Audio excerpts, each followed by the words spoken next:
Hi everyone, it's QuickyBaby and welcome back to World of Tanks, and today I'm going to be showing you an absolute bonkers OP tank. This is the SU-100M1, although it's not going to be bonkers for very long, especially if you're on the European server, as tomorrow in update 1.22 this vehicle will be substantially nerfed. It's losing 20mm of hull armor from its upper plate and 10mm from its lower plate, but funnily enough Wargaming aren't even really showing that on the home page. They're showing that they're nerfing the Object 268 version 4, but they're not indicating about the SU-100M1 taking a hit.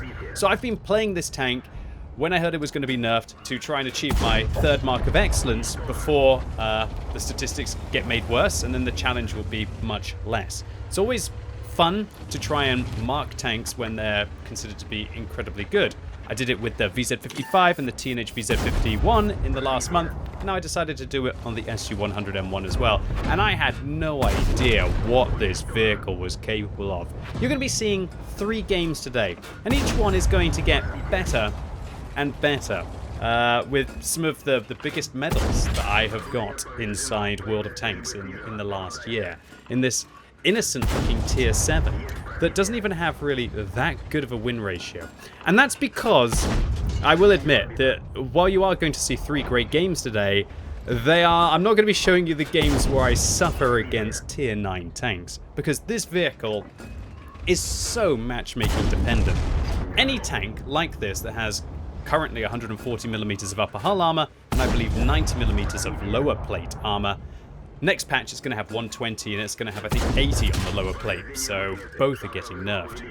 But any vehicle like this, which depends on its armor, while also still having a pretty darn good gun with 2,100 damage per minute and enough penetration at 212 to be able to deal with its opponents, is going to do so much better inside a nice matchup than it would do inside a bad matchup. Now, the vehicle's hit points are pretty tragic. 950, that is with a durability device that I like to use on this vehicle, just to be able to give myself a few more hit points, but also, importantly, to be able to keep the tracks on, because this thing doesn't have a turret, and so if your opponents double track you, you're going to be crying.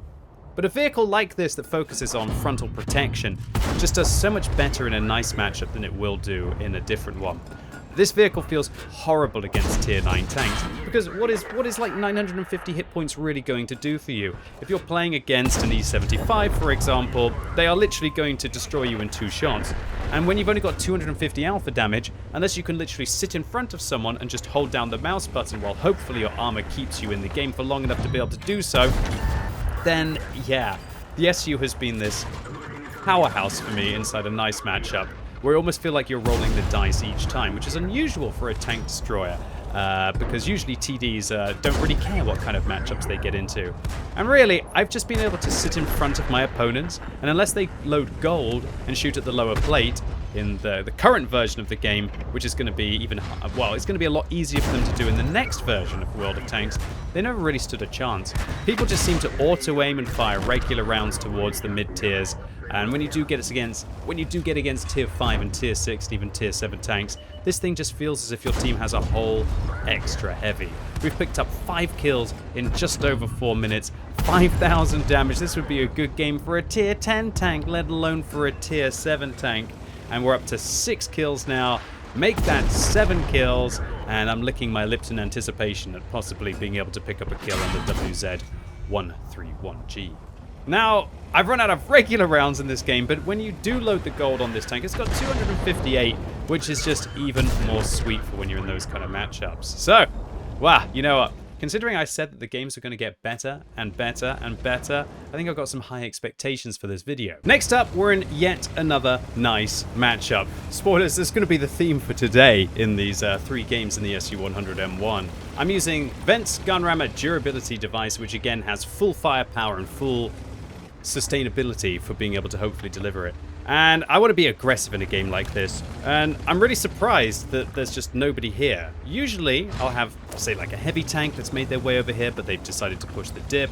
And while this tank is very, very good, it's not very good when it's outnumbered by multiple tanks unless you can be able to rip them apart quick enough so they can't be able to overwhelm you. So I was a little bit concerned about pushing this aggressively, but you know, when you're trying to get, I think it was, what, like 2,100 damage per game in this vehicle to be able to achieve the third mark of excellence, you don't want to hang around for too long, especially when there's only like 10,000 hit points on the enemy team inside a matchup like this.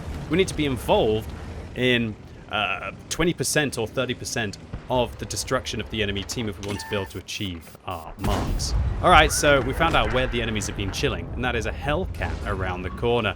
Not only do we manage to get a shot into them, but we also get a little bit of assistance on the Hellcat. And remember, for Mark's progress, that is also going to help us as well.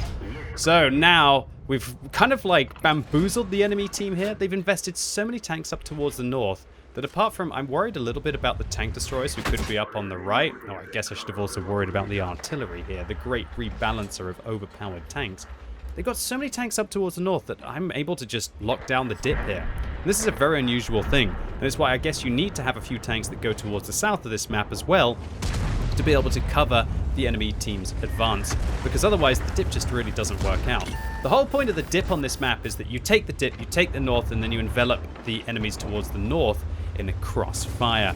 Hopefully with somebody pushing forwards to get to the rock position here to be able to spot out all of the campers to allow the north to be able to shut them down. And oh dear, there's the Sturra Mill. Luckily for me, he's using the 105mm, because if they'd been using the, I think it's the 128mm on the Sturra Mill, that would have taken off another couple of hundred of my hit points. Luckily, we've made it into the dip. We get a bit more spotting on the Sturra Mill, which I'm happy about. And now it's just a matter of finishing off this little Skoda T25. So I'm thinking about reversing out here, possibly to go rejoin my friends. But then I think, oh gosh, with an E25 that's going to be able to make their way across the south here, what is my best play? So I think I want to try and spot the Sturra Mill, or at least be ready to shoot the Sturra Mill if the MT25 decides to advance forwards. Unfortunately, it looks like the E25 is going to pick them apart in quick fashion. And I really don't have any time to hang around here. So I'm going to risk the Sturra Mill hits me in the side again. I'm thinking about going after the Z25. With the T20 advancing as well, I realize, this flank is not looking as safe as it was. Still worried about that Sturra Mill. I ping. They're not getting spotted, and I realize with the MT25 falling, I have to back out of there. And suddenly this game, which I was super confident in, is starting to look really ugly. And while I'm kind of happy with the 2,700 combined that we've pulled off here, that's still going to be a nice climb with regards to the marks on this vehicle. Maybe we can do a little bit better than just thinking about padding out our statistics. Okay, so we've got a T20 and an E25 coming in behind us. I was thinking about turning around to be able to engage them, but I realized that it's probably more important that I go and finish off the vehicle that's in front.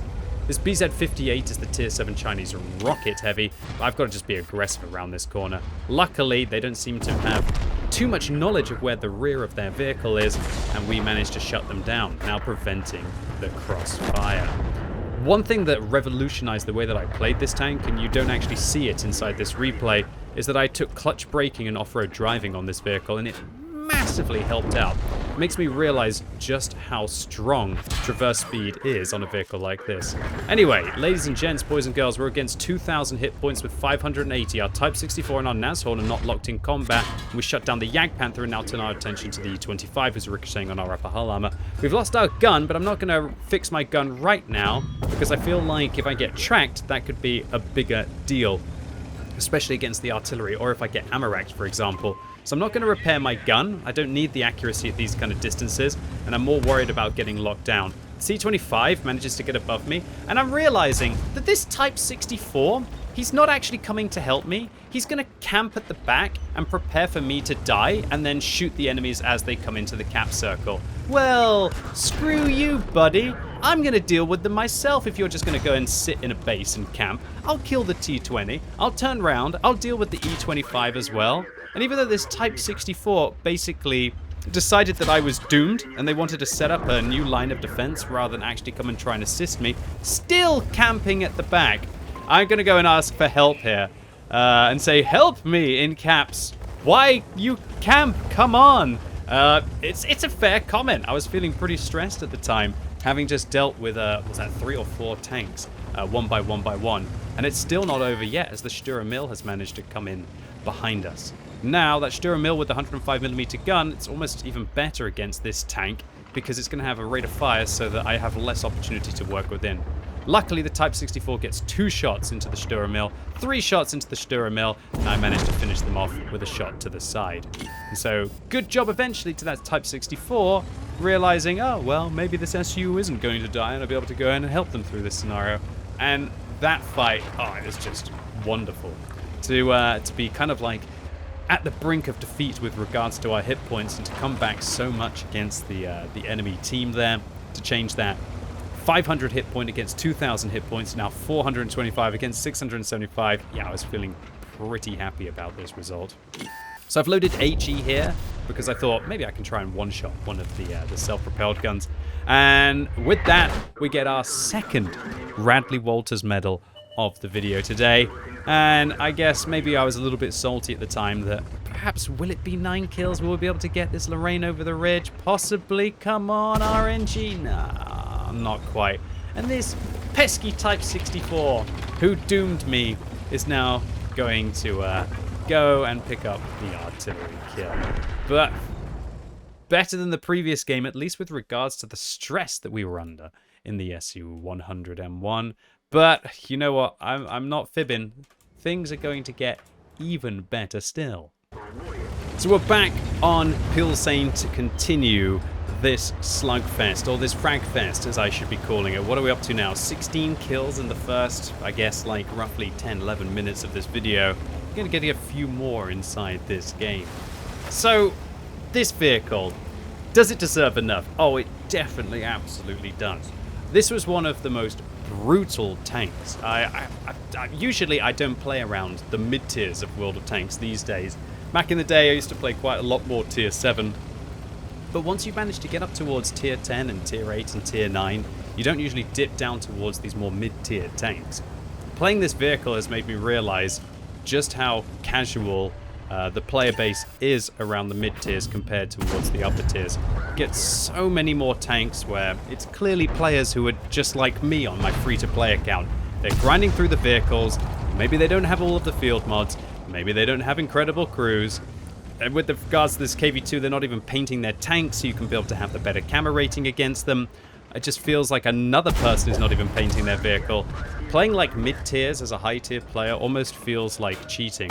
But then again, really, one of the biggest differences is now whenever I try and like 3-mark a tank like this one, because I've got Watt Plus, I can demount my bounty equipment, I can put it on the tank that I'm playing with a premium consumable and a half-decent crew, which as I've now got like nearly 80 or 90,000 games played on this account, I'm starting to have better crews all the way throughout. And with a crew book, you can instantly be able to go and get yourself like a Brothers-in-Arms crew and be able to have concealment. And also, on this tank, to be able to have 2 builds on the vehicle is outrageous. I have one build where I'm using, as I said, durability, vents, and a gun rammer. And I have a second build for this tank where I drop the durability to instead take coated optics. And I also put a directive in that second build as well, so I can maximize my camera rating. And with a directive, I don't even have a concealment crew on this vehicle for when I'm playing on my city maps.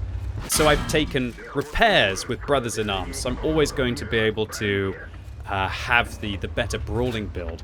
And then when I get on the sneaky maps, I can just press Control and 1 to switch out the build. I've got the better view range then, and I've got the concealment on my crew as well. And while it does cost me 18,000 credits per game that I play with that sneaky build, it only usually happens, I'd say, maybe 1 in 3 kind of battles, as most of the maps that you get for a tank like this are more aggressive. So it does allow you to really catapult how good your tank and how good your crew can be than other players. And it's something that just pains me, honestly. Whenever I go to my free-to-play account now, back in the day, the only real difference would be that I get to use a premium consumable rather than on my main... I can't use premium consumables on my free-to-play account. So I've lost that. So I'm losing a 5% advantage across the board. But these days, it's not just that. It's also the crews, it's also the field mods. And it's not just the field mods. It's the fact that you can switch out equipment at the start of the battle, which is a crazy thing for me that Wargaming have made it so you can't unlock field mods on a tank until you've researched all of the modules. I personally think that you should be able to invest that experience in field mods if you want to, so you don't have to grind through to get the next vehicle. Maybe you want to unlock the field mods first, or at least some of the field mods first, so you can have 2 sets of equipment, while then possibly you have to grind through the 100,000 or the 200,000 at tier 9 credits to be able to reach the next tank. And it's possibly one of the biggest differences. I talked about this in a video that I released last week where I talked about using terrible equipment in World of Tanks. Well, it's not just about using Commander's Vision System and exhaust in your medium tanks on your sneaky maps. It can also be about vehicles like this, where you want to have a specialized, dedicated assault build on a tank, and then to maybe use an accuracy module instead of a gun rammer, or coated optics instead of vents, or just coated optics on a vehicle for when you get on those long range maps. So being cheeky here, even though I was very nearly at my 3rd mark of excellence, I still can't take the efficiency out of my mind as I proceed to load regular rounds there to be able to go against the AMX-12T. In this kind of a situation, do I really need to be firing gold against this Churchill? I probably could have got away with regular rounds. I think 212 would have been enough. But yeah, I had to kind of like pinch myself there for a second as the fact that I'm still, even though I'm securing a Radley Walters medal, something that most people wouldn't probably think about firing the gold round to be able to achieve. Yeah, we haven't become full gold noob yet, at least even on my main account, no matter what achievement we're going for. And just like that, in 5 minutes of this battle, we've picked up 5,000 damage, and we've got ourselves another 8 kills. So it's not just a case of me cherry-picking a game. I've played, I don't know, about 30 to 50 games in this tank over the last month, I believe. So while these games are cherry-picked, they kind of feel like 1 in 10 results. It's not as if we've gone and played hundreds of games in this vehicle, and then we're showcasing just the best ones here. So for all of you free-to-play players out there, trust me, I'd say this game is more skewed against you in certain ways than ever before. Lovely HE pen there on the back of the AMX 1375, which means that now they're a one-shot for us, and we're up to 8 kills in this game. So if we can get 2 more, that would be a Pools medal, of which I think I've only achieved 16 of them in my entire time playing World of Tanks. That's how rare that medal is for me. It's kind of like a once in a 6-month kind of thing, or even less, maybe once in a like an 8-month kind of thing. My Collar Banos medals, I usually get a couple a year, but Pools medals, literally vanquishing 2/3 of the enemy team, that is a tall ask. Not only, oh no, we missed the shell against the AMX-12T. Luckily, the AMX-12T actually destroys our artillery, and it looks like I've got a bunch of stormtroopers on my team behind me, as they're unable to hit the AMX-12T. I would have never have thought I would have a second chance to be able to pick up my 9th kill of this game, but come on, baby. Here we go. There he is. Easy money as we manage to pick up our 9th against Leonard Louis. They're playing their AMX-12T, and now just one more. One more for the 10 kills. And that will, if we manage to secure it right there, yeah, baby, that will be, in this video alone, what did we get?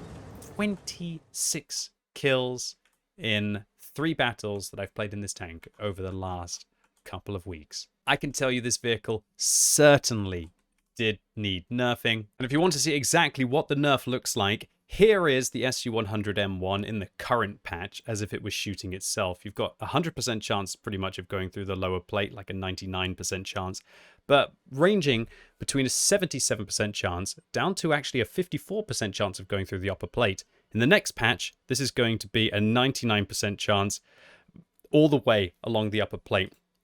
So that is a massive nerf to this vehicle, and you're not going to be able to play this vehicle nearly in the same way. It should become even more apparent between the 2 patches, and this is if you were fighting a Cromwell. The Cromwell goes from having like a 5% chance of penetrating this thing in the lower plate to a 52% chance, and if the Cromwell fires gold, it's going from like a 20 to a 10% chance of penning the upper plate to now having an 88% chance of penning up the plate. And while this vehicle will still be great if you manage to get into a hull down position, only expose your upper hull, or if you angle the vehicle like this, it's not going to be nearly as crazy as it once was. So Radley Walters Medal Steel Wall High Caliber here for our first game. 1,984 base experience, doing 5 times the damage of anyone else on our team.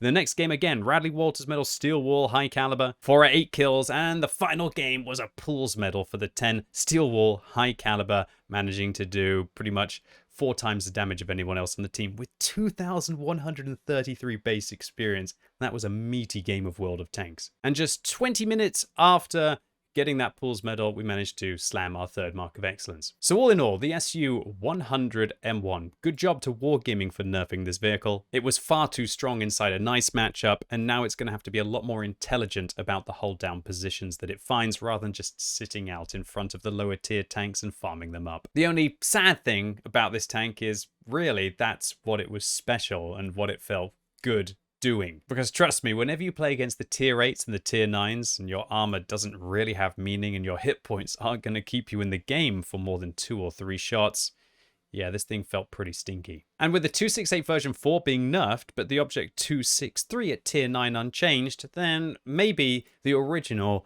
tier 10 heavily armored Soviet tank destroyer, now at tier 9, will be the one that you enjoy most through this tank dream. Anyway, ladies and gents, boys and girls, that was it for today. Really hope you enjoyed this video with 26 frags in about 20 minutes. If you did, give it a thumbs up. If you hated it, give it a thumbs down. And let me know what you think about the SU-100M1 nerf in the comments down below. And as always, thank you so much for watching. You've been epic, and hopefully I'll see you soon.